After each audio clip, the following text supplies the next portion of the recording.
So Sid, tell us a little bit about this this Starfire of yours then, Yes, please. it's a 1970 model.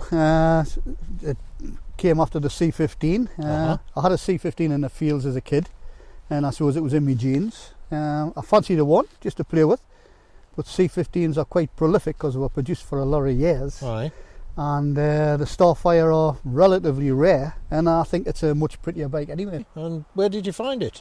And there was a guy in Rotherham, an elderly guy, he put the new wheels on it, but other than that I've had to practically do everything: rebuild the engine, gearbox, kickstart mechanism, rewire, carburettor. Because it's quite a high power output bike for it is. It's 1970, isn't it? It is 25 horsepower it puts out. Wow. It's quite nippy bike. It doesn't like to be thrashed. It doesn't. It's not. You can. It's more comfortable mid-range.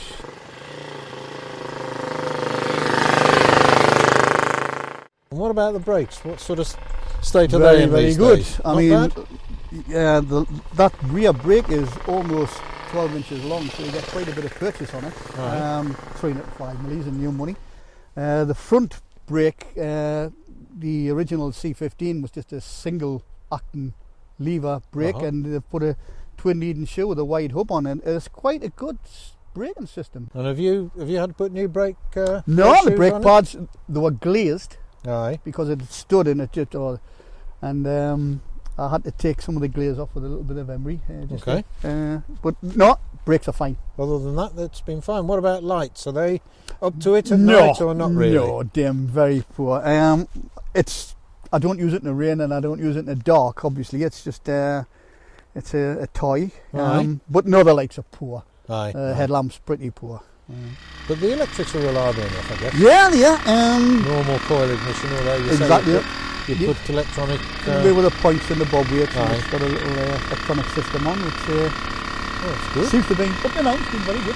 Physically, it's a small bike. Yes. And whereas I'm average size, it's quite a comfortable bike to be on. Excellent. I think it's the sound of the bike, the overall package, the performance and the sound. I know it's quite loud actually, because the exhaust is the same as the C15 15 horsepower. How heavy is it then, do you know? It's quite light physically. I couldn't tell you in kilos what it is. No, but it's a light machine. Fiberglass tank? No, that's the steel tank. Okay. They did make a fiberglass one. That one's steel. Yeah. And the side panels as well. Side panels are steel as well. Okay. Yeah. This side's a little toolbox. The other side is the oil tank. Right. Incidentally, it's they brought this out as a unit construction. Yes. And technically speaking, it isn't, because the gearbox oil and the engine oil are two separate entities. Get away. But they're both enclosed in the same casing. Yes. But it's not like a traditional bike where you put the oil in and it feeds everything. Like a more modern bike. Exactly right. It's two separate components. So strictly speaking, it isn't a true unit. What sort of performance do you think you get out of it if you give it some beans? If I give it some beans, it's supposedly capable of 80 mile an hour. I would hate to think I would try for that. It's 50, 60 is very comfortable.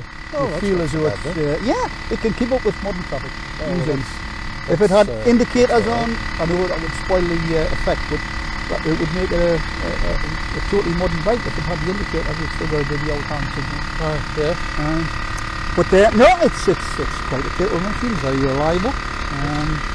So long as you don't thrash it to death. Well, yeah, exactly. It's getting on for 50 years old. But BSA uprated that engine from the 15 horsepower C15 to the 25 horsepower Starfire. Took some working out, but it's 66% increase in power.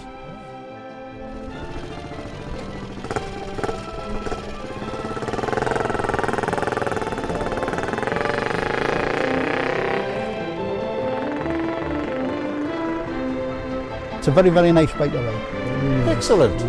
I love it. Good. Absolutely love it. I wished I'd gotten something like this years ago.